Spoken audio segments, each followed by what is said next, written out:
Good evening and welcome to another installment of the New York Minute Sports Show. Toronto Blue Jays are in a tailspin. No Bichette, no Tucker. We've got Mike Wilner on foul territory giving us the state of the Blue Jays. It's the last year of the AL East, folks. Get it in while you can. It's New York Minute Sports. It's New York sports for New York nuts. Don't forget to like. Don't forget to subscribe. Let's go. It's New York Minute Sports. What's going on, guys? Welcome to another installment of the New York Minute Sports Show. Don't forget to like. Don't forget to subscribe. Hit that notification button. Helps me out a lot. So last year, the AL East, and now we get a State of the Union with the Toronto Blue Jays on foul territory. Their beat reporter, Mike Wilner, is going to tell us everything Blue Jays in this episode. And there's a lot of parallels between the Blue Jays and the New York Yankees. Not only do they play in the same division, not only did the Blue Jays eat our lunch last year, the fact that the Yankees and the Blue Jays both squeezed all the talent and had career years for multiple guys on their squad. So you know baseball is the ultimate game of averages.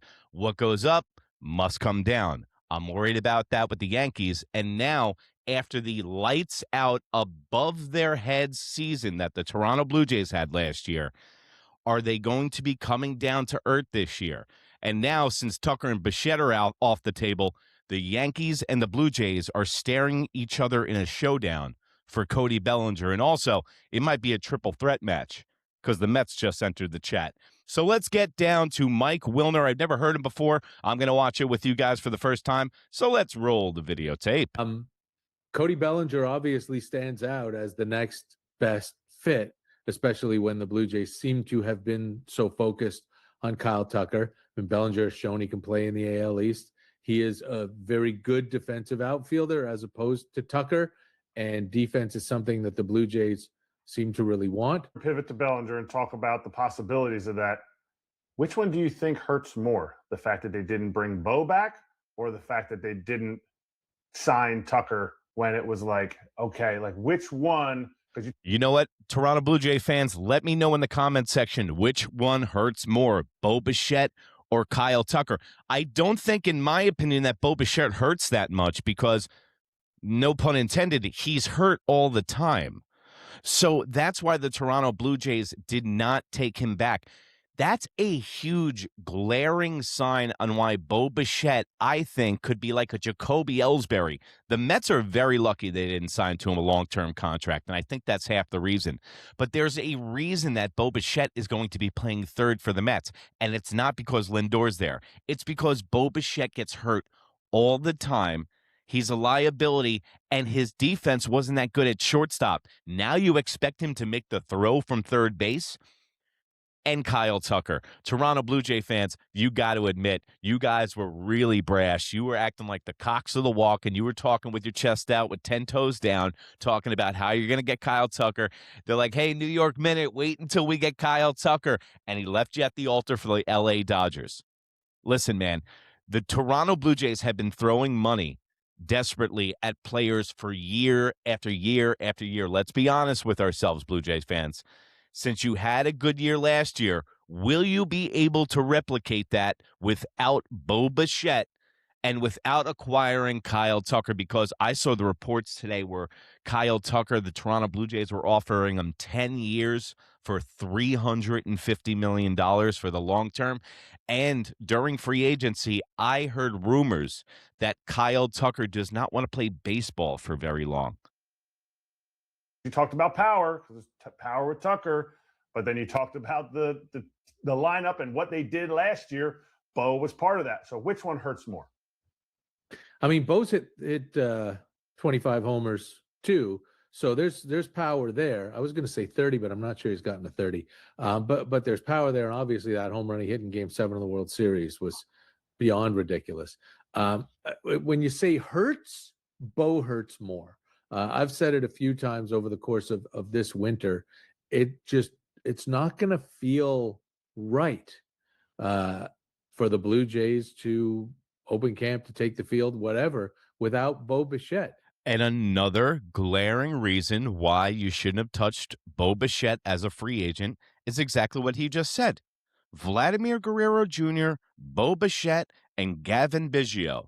That was the triple-headed monster coming out of the farm system for the Toronto Blue Jays a few years ago, and it worked out. They made it to the World Series, so they're core guys. But when you let a guy like this go, there's a reason for it, man. He should have been a Toronto Blue Jay his whole life. He's injury-prone. His lateral movement has decreased year after year, and he's still relatively young. I'm telling you, that move by the Mets was not a desperation move, but an impatient move from Steve Cohen. Now, he's been part of this organization for a decade. He's been part of the team since he got called up in August of 2019 in Kansas City. He got a hit in his first big league at bat and something like 12 doubles in his first 10 games or something to set a major league record. He's been an integral part of this thing and a running mate of Vladimir Guerrero Jr.'s.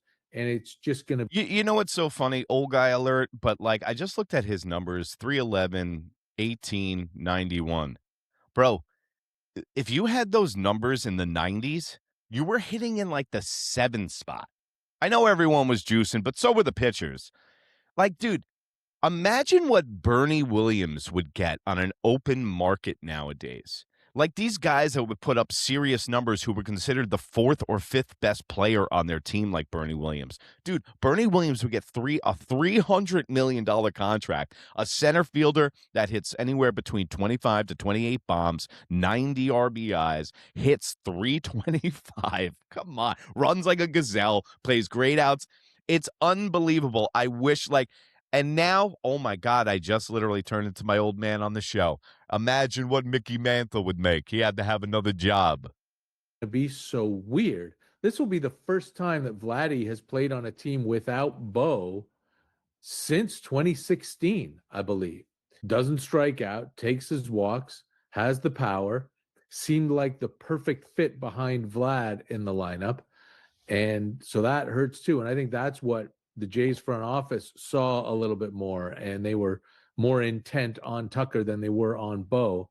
But Bo should have been done months ago here in Toronto. He wanted to stay, but I guess either he wanted to shop his offers or the front office just didn't. No, what happens is you tell the guy to go out and test the market. This is what the New York Yankees did. They let Aaron Judge do the same thing. Hey, go out. You're entitled to your negotiations. See what you get. Just let us be the last guys to give you an offer. That's when your team wants to keep you. Because the Yankees, you got to remember, the Yankees don't extend people in the middle of the season. That's against their policy.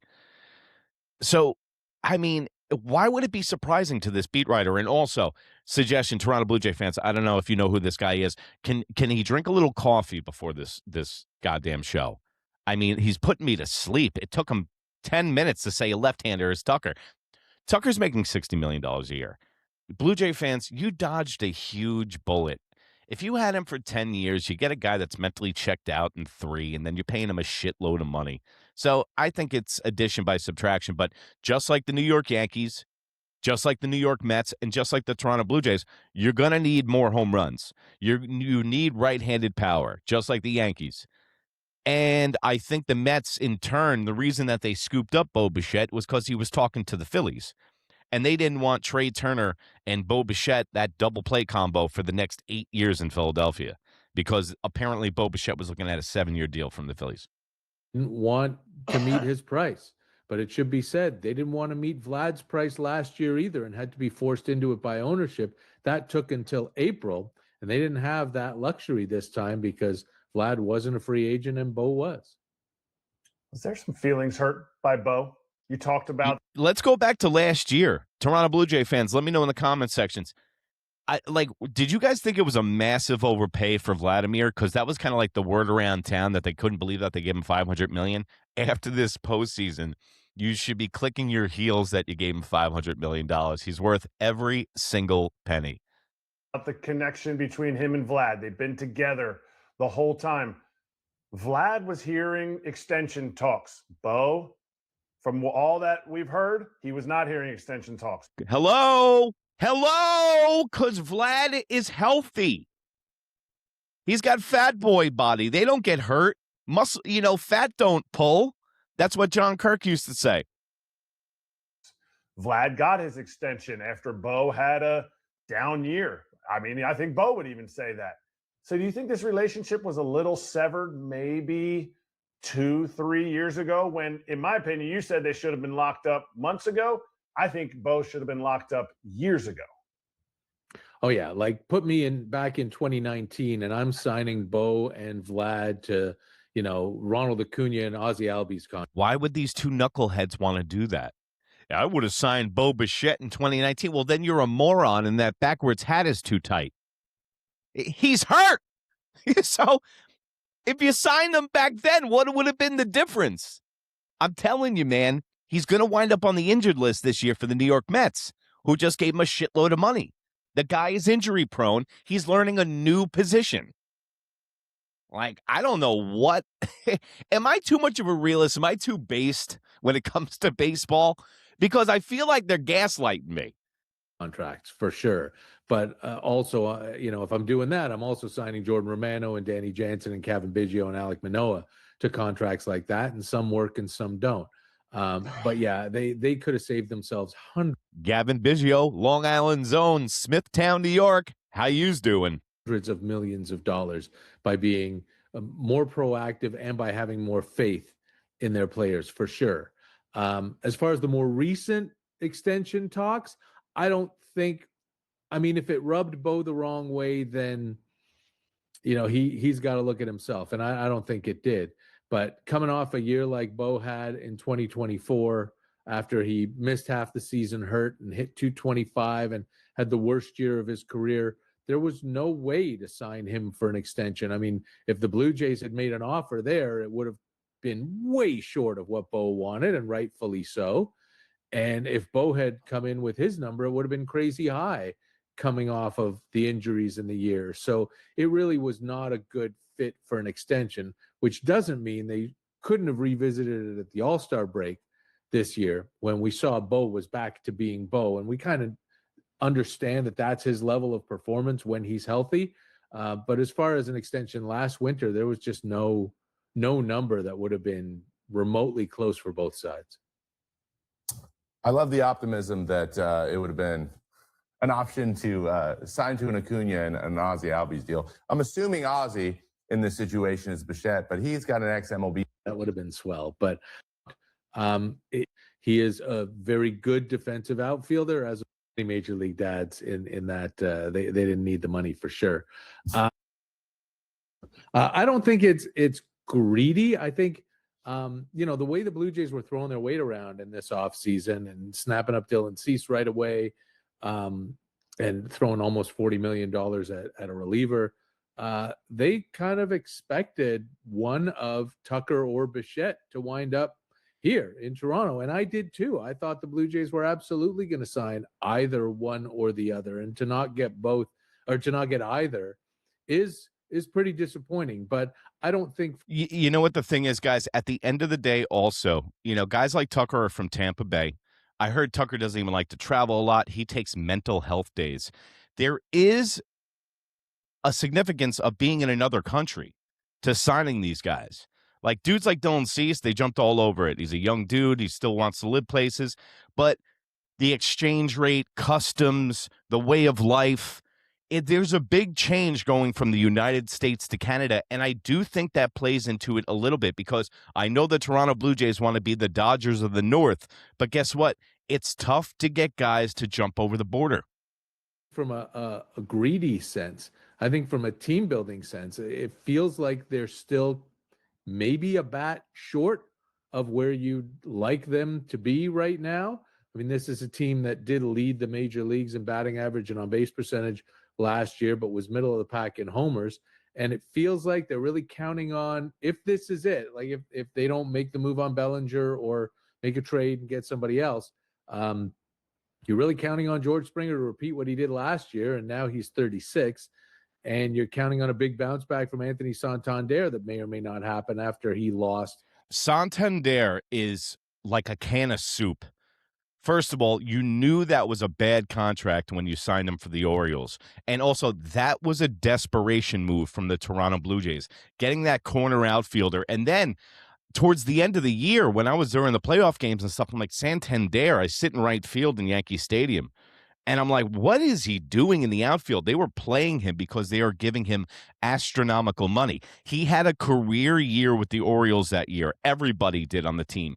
And that's a perfect example of what goes up must come down. Look at the Orioles 2 years ago. They were like, oh, man, they're going to win the AL East next year. They completely bottomed out last year.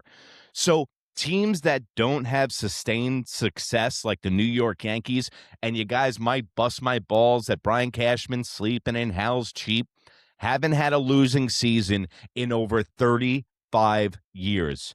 Nobody else can replicate that. So now I've always said in joking with the Toronto Blue Jay fans is every single team feels like they're going to be there every single year. You don't think the New York Mets last year were like, man, we're going to be back to the NLCS every single year. And now that we got Juan Soto, shit, we might win the World Series. And for the first half of the season for the New York Mets, it definitely looked like that.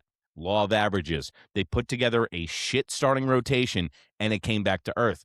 Speaking about starting rotations, the Toronto Blue Jays, you got Bassett and Max Scherzer still waiting in the wings. And do you expect to stretch another year at a 240-year-old? Hey, listen, I'm 42. It hurts when I get out of bed from playing lacrosse my whole life. I can only imagine what they feel like being professional pitchers. They take care of themselves, but that's a perfect example of two guys that I don't think will be able to replicate what they gave the Toronto Blue Jays last year. And Max Scherzer was in and out of injury trouble all year, but guess what? Chris Bassett reminded me of Phil Hughes in 2009, the bottle rocket. Every time Bassett took the ball in the playoffs, he was lights out. And I got to admit, if it wasn't for him, the Toronto Blue Jays wouldn't have made it as far as they did. An entire year. So it's a weird fit, but Tucker would have been a weird fit, and they were willing to make it happen because you've got Addison Barger. Blue Jays fans, from word around town in New York, and just from my gut feeling, I think Cody Bellinger is going to be a New York Met. I think that the New York Mets are going to give him what he wants. It's more money, more years, better pizza, Papa John's. The Yankees only want to give him 5 years. They give him 2 opt-outs. They give him deal after deal after deal. It would have been done, just like the Bo Bichette deal. This would have been taken care of already. If Cody Bellinger wanted to be a New York Yankee, he would have been a New York Yankee already. I don't think he's going north of the border. I do think that he's going to piss off Yankee fans no matter where he goes, if he goes to Toronto or if he goes to the Mets. Do I think the Yankees are going to re-sign him? No. Do I think the Blue Jays are going to get him? Absolutely not. I think he's a Met at the end of the day. So boo-hoo. And I don't know why the Yankees and the Toronto Blue Jays don't start exercising options for trade. I don't know why. We don't know what goes on behind closed doors because they don't tell us and they don't relinquish what they're doing, and that's a smart thing. But, bro, throw us a fucking bone. I got to know about some trade talks. We got to be lighting the fires as Yankee fans with 10 starting pitchers. Will Warren, Clark Schmidt, Luis Heel. Who else do you want in the farm system? Let's go get a right-handed bat like Fernando Tatis Jr. I have no idea why this isn't going on.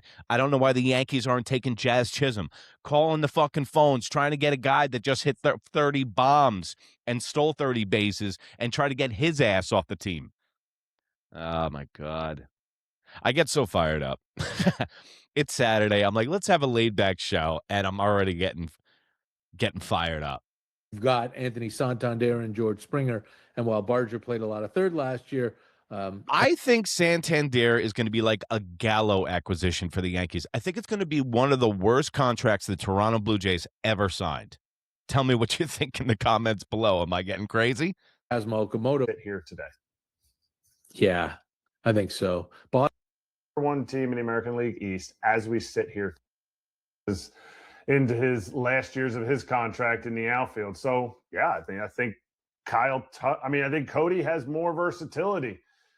Are the Blue Jays the number 1 team in the American League East as we sit here today? Yeah, I think so. Boston's improved their pitching, but just to catch up to the Blue Jays, right? You've got a top 4 in your rotation of Gausman, Cease, Bieber, and Yesavage. And Jose Barrios is Max Fried, Garrett Cole, Carlos Rodon, Cam Schlittler, Luis Heel, Will Warren, Clark Schmidt, Weathers. Come on, guys. Don't be a hater. The AL East, do not get it twisted and do not listen to Mr. Potato Head. The AL East is wide open this year. You have the Toronto Blue Jays, the Boston Red Sox, and the New York Yankees can all finish in first place. Those teams I just mentioned can all finish in third place. Not to mention the Toronto Blue Jays, that poverty franchise finally got a roof on their stadium. They finally actually have a house to play in. They're not playing in the parking lot of Walmart. Don't be surprised if the Tampa Bay Rays show up and cause problems in the division because they get Joe the plumber to pitch for them. Their payroll is $11.75, and they'll be in contention for third place. Then you have an improved Orioles with Pete Alonso, but you know what? I don't. I laugh at the Orioles, okay? And you should too as a Blue Jays and a Red Sox fan and even a Rays fan. The Orioles are the laughing stock of this division, and that's what I'm talking about. You don't know what you got until it's gone. The Orioles 2 years ago thought they were going to be here every single year fighting for the lead of the AL East. Now the Toronto Blue Jays fans, since they made it to the World Series, and more props to you, more credit, think they're going to be there every single year. Guys, the only teams that have done it in the AL East with sustained success for the last 20 years has been the Boston Red Sox and the New York Yankees. Toronto Blue Jays, you're good. You're not there yet. You're not that guy. The Boston Red Sox and the New York Yankees are the teams to beat in the AL East this year. But guess what?